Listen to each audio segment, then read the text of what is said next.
and con, you feel me?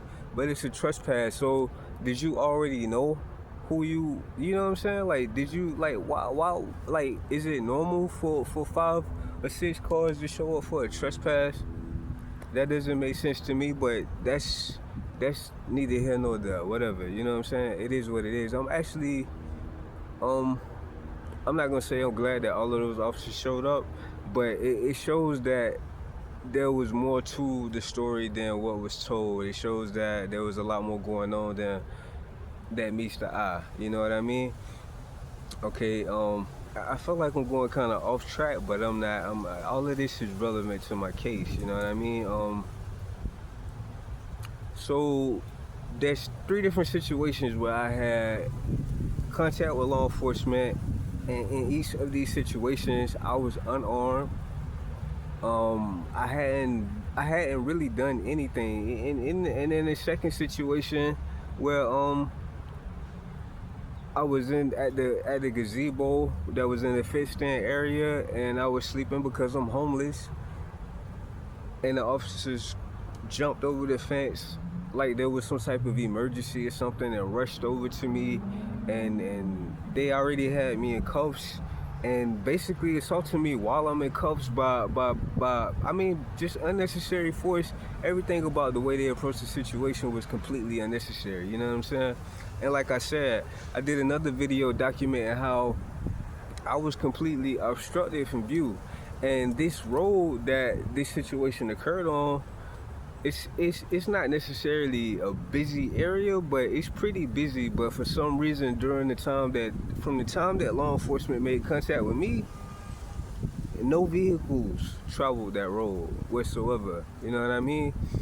These officers woke me up out of my sleep on 4th of July. Like I said, no weapons. All I had was 2 book bags full of my belongings. And that should have been the end of it. Oh, if you trespassing me, you trespassing me. If you taking me to jail because there's no trespassing signs, which I never saw because it's only one. It was only one no trespassing sign, which wasn't even clearly presented. It wasn't even a clear view. It was old. But I'm not arguing about the technicalities of the situation. You feel me? Like, okay, if you found a homeless person sleeping inside an enclosement and you wanted to trespass them, then fine, you trespass them. But the unnecessary force trying to bait me into resistance type ish, you know what I'm saying? That's what was taking place. And that situation would have went way further.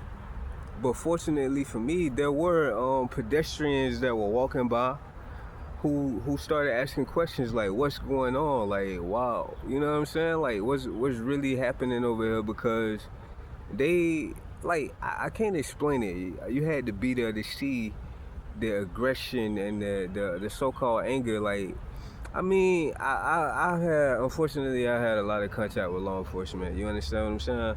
So I already know what type of officer I'm dealing with off top. You know what I mean? Like, I know if I'm dealing with a respectable individual or if I'm dealing with somebody who looking to escalate the situation so they could upgrade whatever charges and get the most the highest level arrest possible type ish. You know what I mean? Like, motherfuckers looking for notches for their belt and shit like that. Those 2 officers though, those officers was operating more like henchmen than officers. But I'm not really here to judge and all of that. That's 3 different situations that occur, and it like the fact that those 3 situations occur almost within 1 year of each other in the same area. And there's other situations that occurred that I didn't even bother asking. I didn't even bother requesting body cam footage for, because, like, why? You know what I mean? Like, 3, I feel like 3 is enough. I don't know. I feel like after that it's just, but to continue having this type of these type of interactions with different law enforcement officials, and all of them choose to be unnecessarily aggressive, and me to get arrested 3 different times when neither one of these arrests was lawful. I didn't get read my Miranda not once. As you can see, all of these videos. I was never read my Miranda, but I feel like that's technical-ish. You know what I mean? But the fact that my life was placed in danger in each one of these situations. You know what I'm saying? With unnecessary contact with law enforcement, unnecessary contact with overzealous, over aggressive law enforcement officials. You know what I mean? That's the issue right there. Is that okay? Somebody be like, okay, so you got arrested. It's not that big of a deal. No, I got arrested because I allowed myself to be arrested. But when you are a civilian such as myself, which I'm not, okay, when you are somebody such as myself, faced with law enforcement, they are armed. I'm not armed. I'm dread-headed. I'm Haitian Bahamian. I and for whatever reason, you making me uncomfortable. You making me feel unsafe. And from what I hear in California, people are allowed, pedestrians and civilians are allowed to resist unlawful arrest if they feel like it's truly unlawful. From what I hear, I don't know if that's true or not, but from what I hear, they're allowed to resist unlawful arrest. It was foolish of me to allow these law enforcement officials to cuff me and place me in a vehicle and take me anywhere. That would be foolish of anybody to allow anybody to do that to them. To allow somebody already acting like they're ready to harm you when you haven't done anything worthy of being harmed, when you don't have any weapons, you haven't expressed any type of violent intent to anybody. And it goes against the logic to allow anybody to allow you to take them anywhere. Like, you know what I mean? So I felt like even to this day I feel like I shouldn't have allowed them to take me anywhere. You know what I mean? But if I had resisted, what would have happened? I'd probably be dead right now. That's probably what would have happened. And I would have just been one more story where law enforcement basically, you know what I'm saying, went overboard. Oh well, it's just another degenerate, another homeless degenerate who decided to demand reason on why he's being arrested, and not feeling safe or secure, refusing to allow anybody to take them anywhere. I don't feel like anybody, if I haven't done anything wrong, you gotta understand, like, creating unnecessary contact with law enforcement creates that type of situation where I have to decide, okay, I'm going to allow these people to take me away from where I am, even though I haven't done anything wrong. They got weapons. You know what I'm saying? They already overly aggressive. Like, why is that? And then the judge will tell you, oh, well, you should let them arrest you. You should let these people cuff you, place you in the back of their vehicle, and bring you to jail. And you wait however long it takes for you to go to court, and then you argue your fact that you should never have been arrested in the first place. But most people, and this happens all the time, mind you, and these people, they get arrested, and it's unlawful arrest, the charges get thrown out, but the charges don't get thrown out. They get offered time served when they get to court, and they take it, but then those charges get stuck on their record. You understand what I'm saying? So it's like it's like pleading guilty to something that you didn't even do after being held against your will for however long it took for your court date to appear. And these people, once they get out, they just happy to be free. They don't care that that the system just got over on them, and then now they got something on their record permanently. But they can appeal, but usually a lot of these people, they don't even care to appeal. I tried to appeal these 3 different situations because they ended up being ran all together. I tried to appeal these situations, and they told me that even though I'm indigent, I have to have money to even file an appeal, and I felt like that's unconstitutional. For me to tell you that I'm homeless, I'm indigent, and you telling me, no, it costs X amount of dollars for you to appeal these false charges that's been placed on your record. So now that's on my record too, along with other stuff that's on my record from my past. Like violent charges that's been placed on my record that don't belong there, that were trumped up, but mysteriously the paperwork just happened to disappear type ish. And me speaking about these situations, right? It might seem like I'm being a little sensitive or whatever, but I got history with certain situations. You know what I'm saying? Like, I could go into detail about my past, and you'll be surprised to find, like, in 2017.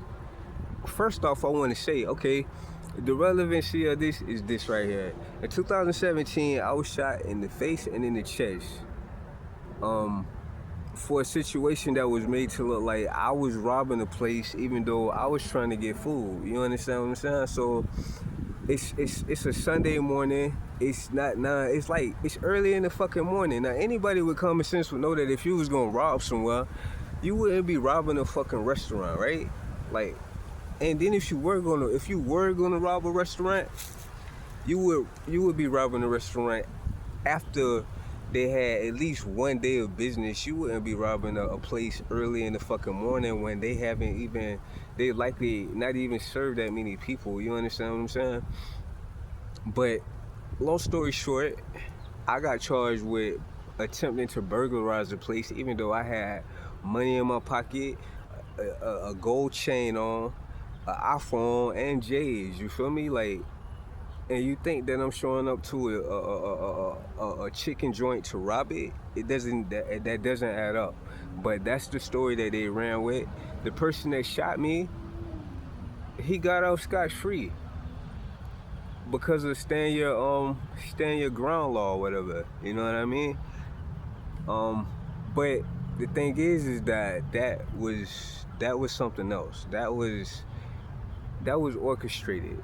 That, like, anybody getting shot in the eye, the bullet broke my nose. I still got shrapnel right here. I still got a piece of the bullet right here. A big chunk of it was stuck lodged right here in my face, and it came out. But this piece is gonna forever be in my face, and I don't mind that because it's a souvenir.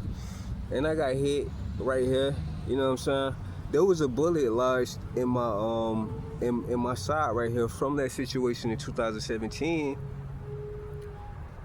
The night in question that those 4 or 5 officers got on top of me, even for a moment, that bullet could have been relodged. That bullet could have been lodged into my heart or my lung, just in that interaction. Now, is it coincidence that these officers all placed their full body weight on me? All 5 of these officers placed their full body weight on me just to put cuffs on me. They did not have to take me to the ground and put cuffs on me. They chose to. I didn't resist them at all. You can watch the video. So that means, in my opinion, that these officers had intimate knowledge of my injuries. How is that? You understand what I'm saying? Okay. But the thing is that right before that situation happened, I had went to the hospital and had that bullet removed from my body. Like, they literally, I'm gonna say not even a week before, these officers decided to show up to a trespass warning and place the entire weight on me, little old me. I had that bullet removed. Now, if I hadn't had that bullet removed, that bullet could have been relodged into a very vital part of my body, and I could have been re-injured lethally. You understand what I'm saying? That's the first situation. The second situation, the unnecessary aggressiveness behind the scenes, at that undisclosed location, out of the view of anybody. You know what I'm saying? And then the third situation where I'm just walking down the street, headed somewhere, and it's like a fake setup with all of these officers, and they claiming that it's an active shooter, but there was no shooter. There was never any shooter, and even if there was a shooter, that situation turned into 5 or 6 officers tried to literally take me down to the ground, and when I refused to allow him to take me down to the ground, all of these different officers rushed me, and then I allowed them to take me because I seen then that, okay, these motherfuckers really, like, really, they really trying to hurt me type shit, you know what I mean? And really, I shouldn't allow myself to be arrested in any of those situations. And that's what they expected, because that's the type of person I am. Is like, when I know I'm right, I'm not gonna just, you know what I'm saying, I'm not, like, I don't know. That's what they expected. You understand what I'm saying? That's why I'm pushing the issue. That's why I'm stressing the issue. That's why I'm suing the shit out of them, because I feel like these were attempts on my life. And if I don't know how to